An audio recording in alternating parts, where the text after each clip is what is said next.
Charmed 6. The chubby tormentor had recovered quickly and was already nearing the play structure. Billy looked around for any obvious hiding places, however the clear plexiglass construction afforded excellent visibility, which made it near impossible for Billy to hide. But not to run, thought Billy, heading through a round pipe away from Bertha. The tormentor didn't bother trying to climb and follow Billy. Instead, she chased Billy from one floor below, obviously hearing the young witch, towards slides or open spaces such as monkey bars where she could jump up and catch Billy. The young witch wasn't going to play that game though, and as Bertha stood beneath a gap for the monkey bars, Billy scrambled up a net to the third and final level. "Aren't you a baby monkey?" Bertha taunted before using her demon strength to leap up onto the second level. Billy stared down at her escape routes. There were only two. The first was a slide that bypassed the second level entirely, and the other was the route she had just climbed up. With Bertha stalking steadily towards her, Billy realized that she only had one route. Pushing herself across the structure, Billy watched as Bertha watched the route Billy was taking. Moving quickly to intercept, Bertha moved towards the first set of monkey bars that Billy would have to cross to get to the slide. As Billy neared the bars, Bertha readied herself to leap up and catch the young witch. Billy, however, would not be denied, and so she used her own strength to jump up on top of the bars and crawled across, neatly avoiding the demon. From then it was a mad chase to see if Billy could outpace the demon and get to the slide quickest. Hitting the plastic slide with a thump, Billy leapt head first down the slide. As she spun quickly down a corkscrew, she lost sight of Bertha. Arriving at the bottom of the slide, Billy attempted to scrabble to her feet looking for the tubby tormentor when she felt a thick hand on the back of her shortals. The hand quickly pulled and twisted the straps of the shortals together, leaving Billy unable to move her arms or shoulders. "Did you have fun on the slide?" Bertha asked. She was not smiling. "I think you might have had too much fun." "What?" Billy asked, trying to twist away from the hulking toddler. "You're all wet." Bertha laughed. Billy felt a pain build in her bladder. As the pain increased, Bertha lifted the young witch into the air so her legs were kicking uselessly in mid-air. Finally, Billy allowed nature to run its course, and with the sand and urine sloshing in her diapers, Billy found herself lifted outside with Bertha screaming in a loud voice about how the baby had made a stinky. However, as Bertha transferred Billy from two hands to one, the young witch rolled, squirmed, kicked, and wiggled herself free of the pudgy tormentor. Rushing away from the play structure, Billy realized just how barren the sandpit was. Looking around for any escape route, Billy saw that the gate had once again been left open. Rushing towards freedom, Billy's fully developed form easily outpowered Bertha's toddling legs. As she neared the gate, however, Billy found herself scooped up into by a pair of large hands. Looking up into the eyes of her newest captive, Billy would have almost preferred to tangle with Bertha. Finding her body frozen, Billy could not stop Luna from unsnapping her shortals and checking her diaper. Bending down low so she was at eye height with the small tormentor, Luna gave Bertha a big smile. "Thank you. I'm pretty sure the way Junior here was rushing about, she had no idea she was so messy." Luna thanked the tormentor. "It was nothing, Mom." Bertha rushed, before turning to scurry away. "Okay." Grondas sighed, moving near the charmed ones. "Excuse me?" Piper asked questioningly. "Whatever your plan is, I'll help you." Grondas said, defeated. "Why the change of heart?" Paige questioned. "She put one of my tormentors in training pants." Grondas sulked.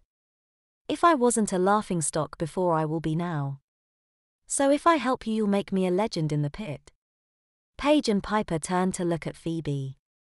"Of course," Phoebe said, nodding at both her sisters. "Then what do I have to do?" Grondas asked. Billy had been stripped down her diapers and shirt and placed on her changing mat.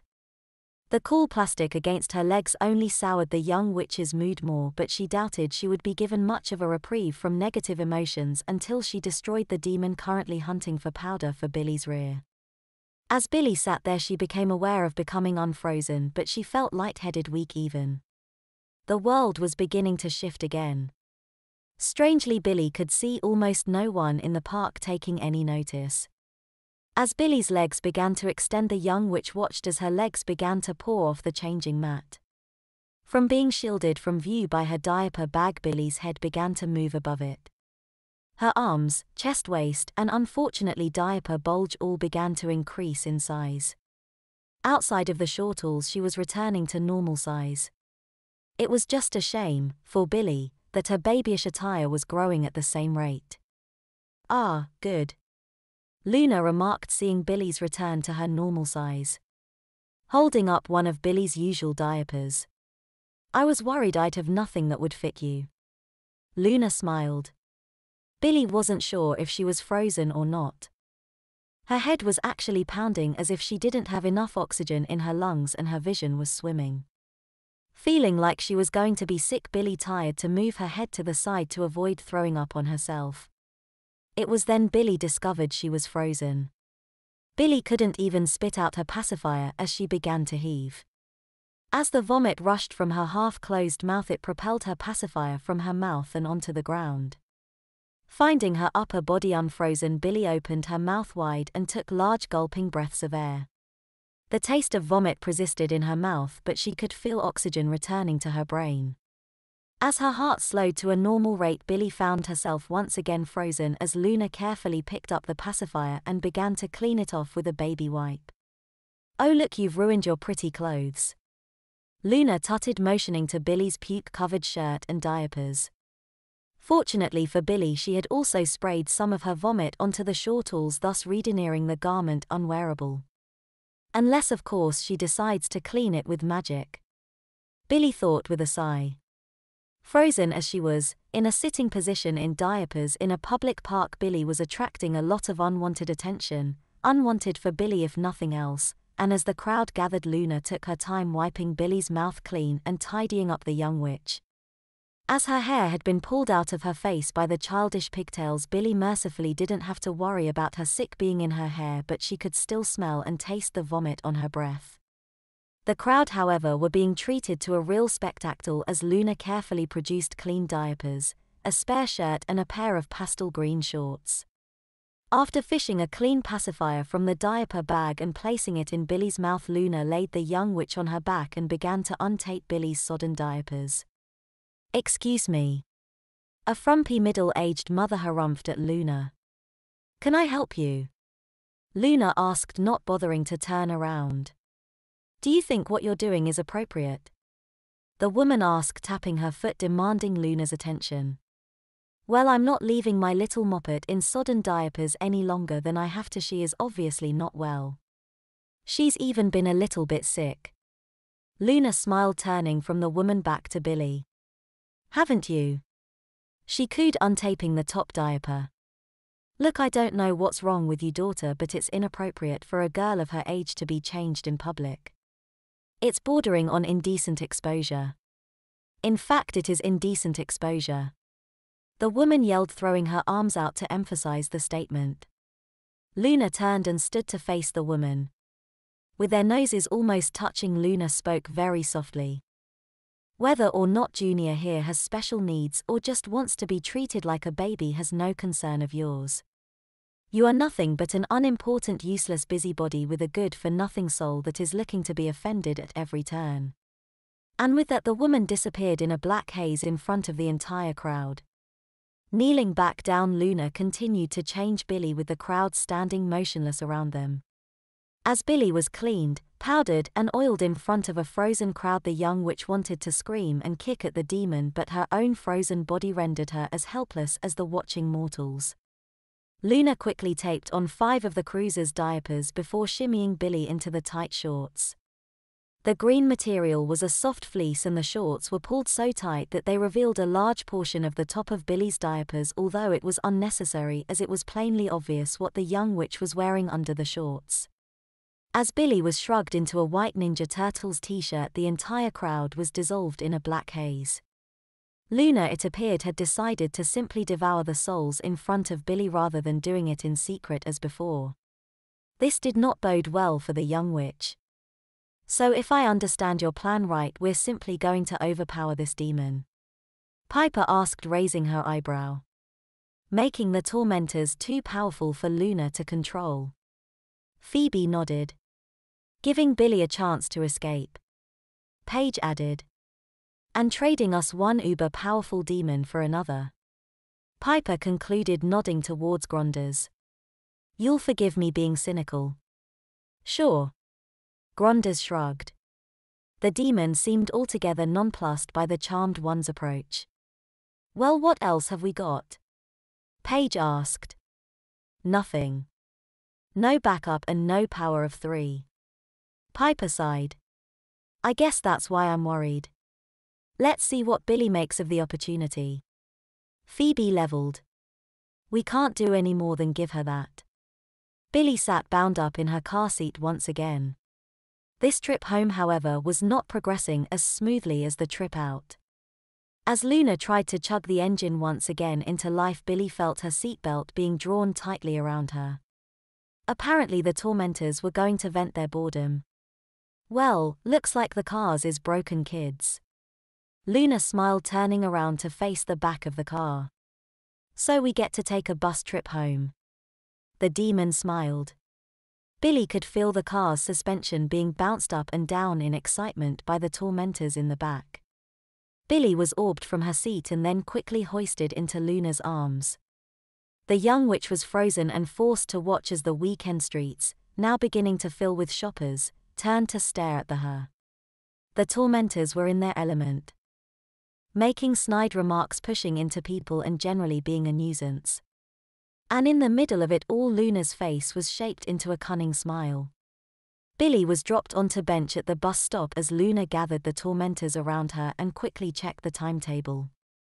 Finding her body frozen but arms free, Billy watched as the tormentors drew another clean pacifier out of Billy's diaper bag. With Luna's back turned, Billy tried to swat the tormentors away as they attempted to push the pacifier between her lips. Quickly growing tired of the game, the imps moved back into the diaper bag and pulled out a blue nylon harness.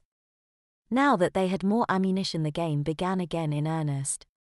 Billy quickly found herself on the loosing side as her arms were harnessed to her sides and the second pacifier was placed in her mouth. Turning back to her charges, Luna smiled and patted the tormentors, praising them for getting Billy ready. But you didn't have to fix her arms. Luna smiled. She'll probably be so sleepy from playing all morning that she'll need a nap. Luna cooed at Billy. The young witch's pacifiers twitched at the demon as she was once more hoisted into Luna's arms. Removing both the pacifiers from Billy's mouth, Luna smiled at the tormentors. And if she's sleepy, I'll give her bottle instead of her sucking on these. Unusually, the bus arrived promptly and Luna ushered the tormentors inside. As the demon wandered in, Billy got a look at the number of passengers on the bus. Fortunately, there wasn't a lot, 2 young couples and a couple of old ladies on their shopping trip, and so as Luna moved to the middle of the bus, the attention Billy received was a lot less than it had been in the park. The young witch tried again to block out the dark thoughts and emotions she was having. It was very hard. Even before she had found the crystal, her emotions had been enhanced, and Billy was now starting to believe that Luna had something to do with this. Another problem was that Luna had actually absorbed souls in front of her. And although the only other time Billy had seen the demon do this was at P3, the young witch was theorized, correctly, that the demon had been doing this since she had absorbed the Charmed Ones. As Billy's mind moved into overdrive, she felt pressure being placed magically on her bowels again. Rolling her eyes, perhaps anger could prevent the tormentors from feeding from her, Billy tried to wiggle in her diapers in an attempt to give herself more room. "What's wrong, Junior?" the tormentors teased. Billy said nothing and instead tried to give the demons a blank stare. "She doesn't know." The tormentors giggled. Billy sat motionless. This wasn't how it usually worked, but she hoped that by starving the tormentors of attention and emotion they would leave her in peace. As the air brake signaled the bus had arrived at its next stop with a whoosh, Billy's stomach was cramping and in pain. Wishing desperately for the passengers to get on quickly, Billy watched as a young single mother struggled onto the bus with a pram, diaper bag, shopping bags, and a coat.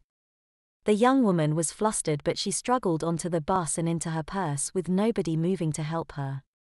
Billy might have contemplated helping the mother if she hadn't been so sure that moving too much would have resulted in the need for a diaper change. The young mother pushed the pram into the wheelchair space and lifted the baby out onto her forearm. Holding the baby close with one arm, the mother quickly stuffed her sizable shopping into the pram and carried the baby to the middle of the bus. Sitting only 2 rows in front of Billy, on the other side of the aisle, the young mother seemed oblivious to the young witch. Billy actually felt good about this. Here she was struggling against demons, but at least to some people she wasn't important. The young mother was carefully holding her baby's head in case the bus came to too sharp a stop. Billy watched as the mother fussed with the baby. Looking closely at the baby's clothing, Billy realized that she was wearing almost exactly the same as the baby. Both were in green fleecy shorts and white Ninja Turtles t-shirts. The only difference was that the baby's shorts amply covered its diapers. The young witch watched as the baby looked around, taking in its surroundings. Looking over to where Billy was sitting, the young witch gave the baby a quick smile. The pain in her bowels returned almost as soon as the smile had played on Billy's lips. Billy wanted to grab her sides, but she couldn't. Shifting in her seat, Billy now saw the young mother turn back to look at her. Tearing her eyes away, the young mother playfully pushed on her baby's belly. It was at this touch that Billy felt like she had been punched in the stomach. Billy stared back at the baby, who was now being tickled by its mother. As the young mother ran her fingers up and down the baby's stomach, Billy felt like she was having an electrical probe traced over her stomach. The pain grew too much for Billy to bear. Relaxing her muscle control, she soiled herself. The mess spread uncomfortably around her backside as Billy's seated position changed slightly to accommodate the load in her diapers. As she did so, the pain that Billy felt whenever the baby got touched passed, and instead Billy had to wallow in the self-pity that came whenever she messed herself. It didn't take long for the smell of Billy's diapers to waft around the bus. The air-blowing system seemed to pick up the smell and throw it around. Billy watched as the people on the bus began to sniff. A few made some polite coughs, whilst none failed to notice the smell. After another block, the smell had become a stench and accusing eyes were wondering. Falling on the baby, Billy watched as the young mother deftly made a big show of checking her baby's diaper before releasing the waistband with a gentle pat on the baby's behind. The eyes then fell on those of the tormentors, suggesting that maybe the one of the demons, who were still in their little girl forms, had had an accident. Billy sat, trying not to move. If she shuffled about in her seat, she would clearly have given away the fact that it was her who was the source of the stench, so she tried to remain absolutely still. As those who had seen Billy's diapers when she was marched onto the bus began looking in her direction, Billy tried to use her eyes to very obviously signal to the searching scan that the smell was coming from the baby. Deep down, Billy couldn't believe what she was doing. She was trying to shift suspicion from herself onto a poor baby. Repulsed, Billy tried to block out these dark thoughts as she pretended to still be wearing clean diapers. However, with Luna around, pretending she hadn't messed herself meant almost nothing. The Jailer of Souls used her demon strength to lift Billy onto a standing position on the aisle, revealing to those who had forgotten or who hadn't seen what the young witch was wearing in its entirety. Freezing Billy where she was standing, Luna moved slowly to ensure her audience got a good show. The green fleece shorts held the mess in suspension around Billy's cake thighs, but that wasn't to be a problem as Luna pulled them down to Billy's knees. This allowed the mess in the young witch's diapers to sag down under its own weight, and Billy had to fight back the tears. As a further insult, Luna peeled back the waistband of Billy's diapers and reacted to the smell. Ripping the shorts from Billy's legs, leaving her wearing only her sagging diapers, Luna sat the young witch back onto her messy underwear and hit the stop button on the seat in front, signaling to the driver to stop at the next bus stop. As Billy was squelched into her seat, she stared around the bus. All she saw was disapproving looks and grossed out faces. Even the baby seemed appalled by her behavior, not that she could blame it. Feeling like a stupid little baby, Billy felt the bus lurch to a stop. Being lifted up onto the aisle, Billy was then marched down the bus and out onto the street. The young witch didn't dare lift her head to meet anybody's eyes as she moved past them, but because of the harness around her she wasn't able to speed off the bus as she wanted. Instead she was forced to shuffle off the machine at a slow pace.